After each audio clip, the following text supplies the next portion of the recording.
The content of this podcast is provided for general informational purposes only and is not intended as, nor should it be considered a substitute for professional medical advice.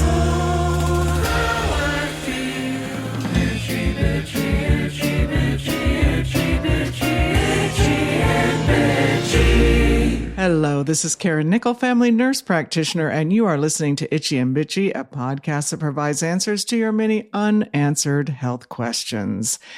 One of the most common questions I receive from patients, members of my perimenopause course, family, and friends is, what type of magnesium should I take if I decide to take a supplement?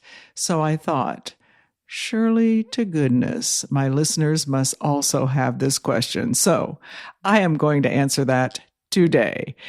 Before I start, I want to remind you again about my course called The Perimenopause Answer. If you are going through this phase of life called perimenopause, I would love to have the opportunity to talk to you about the course and see if it's the right fit for you. There is a link on our website, itchyandbitchy.com, and our Facebook page, IMB Podcast, where you can schedule an appointment with me, a Zoom call with me. And I'm going to say it again. This is a Zoom call with me. It is not a webinar. So when you make an appointment, I will be sitting at my desk waiting for you to join the one-on-one Zoom call. So let's start with what magnesium is and what it does for us. Magnesium is an essential mineral that plays an important role in the function of the brain, heart, and skeletal muscle. Magnesium also is part of hundreds of enzymatic processes that regulate things like energy metabolism, the making of proteins, muscle and nerve function, blood pressure control, blood glucose regulation, and synthesis and activation of vitamin D. Pretty important list. Magnesium is primarily stored in bone, muscle, and soft tissue, and roughly only 30% of magnesium that you eat or drink is absorbed by the intestine. Several dietary surveys performed in the US and Europe revealed that on average, people have an intake of dietary magnesium lower than the recommended daily allowance of 320 to 420 milligrams per day. And this is most likely a result of increased consumption of processed foods. And I didn't just make that up. That's in the study. I know I beat this to death, but increased consumption of processed foods has so many problems associated with it. The findings suggest that over 50% of the normal population may have borderline magnesium deficiencies. Over 50% of the normal population may have borderline magnesium deficiencies. Low levels of magnesium in the body might result in unwanted nervous system, muscular, or cardiac disorders that can lead to symptoms such as muscle weakness, muscle cramping, and cardiac arrhythmias.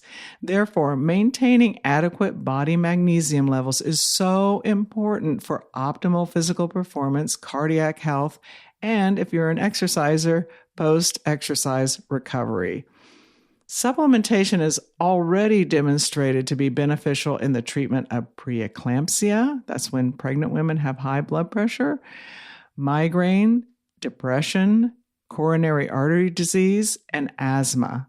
Although we don't have studies showing that magnesium supplementation provides meaningful treatment for skeletal muscle cramps, there are many people who would say that magnesium supplements have provided relief of their muscle cramps. Magnesium supplements are available in a variety of forms. This is where the confusion reigns. Which one to get? This puzzles everyone.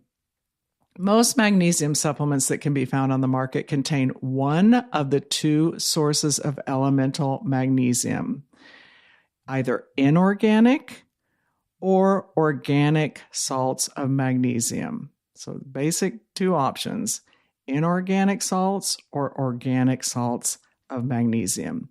Inorganic salts like magnesium oxide provide a high loading of elemental magnesium, but it has very limited bioavailability because they don't dissolve easily. The organic sources of magnesium, like magnesium citrate, on the other hand, do dissolve readily and are very absorbable, but they provide lower levels of elemental magnesium. So, what to get? What to get? What should I get? Well, shopping for magnesium products can be a very confusing process. There are multiple forms of magnesium, some of which may be a better choice for treating certain symptoms and health conditions than others. Let's start with magnesium oxide. It is one of the most common forms of magnesium found in dietary supplements. It's an inorganic salt of magnesium, inorganic salt. So remember, those don't absorb as easily. Some studies show that magnesium oxide may be helpful for treating headaches and constipation. A small 2021 study of 63 people found that daily dosing of 500 milligrams of magnesium oxide was as effective in reducing the frequency of migraines as prescription valproate, which is an anti-seizure med that is now often used for migraine prevention. Another small 2021 study of 90 people showed that taking 1,500 milligrams of magnesium oxide is as effective as using 1 gram of the laxative senna in treating constipation. However, keep in mind that the low absorption rate of magnesium oxide can cause GI side effects like diarrhea, so we don't want to go overboard on that. Magnesium oxide is less absorbable compared to other forms of magnesium, such as magnesium citrate and magnesium glycinate, which I'll talk about in a minute. In fact, a 2019 study that tested 15 different magnesium supplements found that the supplement that consisted of only magnesium oxide had the lowest bioavailability. So, while it can help constipation, it is not a good choice to raise magnesium levels in your body if that needs to be done. On that note, the way we check for magnesium levels in the body is through a simple blood test. It's not the most ideal way to determine overall levels of magnesium in the body, but it is what we have. Magnesium citrate is a commonly used form in multivitamins, and it is more bioavailable to the body compared to magnesium oxide and other forms of magnesium, such as magnesium sulfate. Magnesium citrate supplements may be helpful for people with health issues like anxiety, osteoporosis, and metabolic syndrome, which is that group of conditions that includes high blood pressure, high cholesterol, and elevated blood sugar levels. Again, there was a small 2021 study that included 24 people with metabolic syndrome who were treated for 4 weeks with 400 milligrams of magnesium citrate per day. Compared to the placebo group, the sugar pill group, the magnesium citrate group had significant reductions in blood pressure and A1C levels, which is a blood marker that measures blood sugar control over the previous 3 months. So pretty impressive results in 4 weeks. The magnesium group also experienced significant increases in their vitamin D levels. It's just sort of crazy in just 4 weeks. But as I said, the only problem is it was a small study of only 24 people. Since it is well absorbed, magnesium citrate is a good choice if you need to increase magnesium levels in the body. After this break, I'll share with you the form that I most often recommend and others that are available. I will be right back.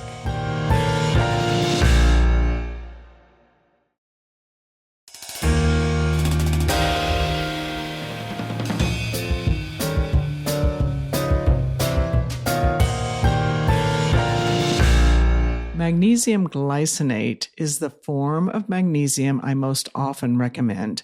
It is a highly bioavailable form of magnesium made from magnesium and the amino acid glycinate. It's effective for treating low magnesium levels. It is well tolerated and is less likely to cause gastrointestinal side effects than other forms of magnesium, such as magnesium oxide or magnesium sulfate. Research suggests that magnesium glycinate may be helpful for improving symptoms of depression, and that when using doses of magnesium glycinate ranging from 100 to 300 milligrams given multiple times per day, it may rapidly improve symptoms in people with major depression. Magnesium deficiency is common among people with depression, and research shows that magnesium supplements could be a natural way to combat depressive symptoms. Its calming properties can also help with stress and anxiety reduction. Animal studies suggest that this form of magnesium can also help improve sleep and treat some inflammatory conditions, including heart disease and diabetes. Magnesium chloride is easily absorbed orally and is used to treat heartburn, constipation, and low magnesium levels. So this is a better choice than magnesium oxide to treat constipation because, unlike magnesium oxide, it will also raise your magnesium levels. Also, applying it topically may help relieve muscle soreness, but the topical form will not boost your magnesium levels. Magnesium lactate is most commonly used as a food additive in order to regulate acidity of food and to fortify foods and beverages with magnesium.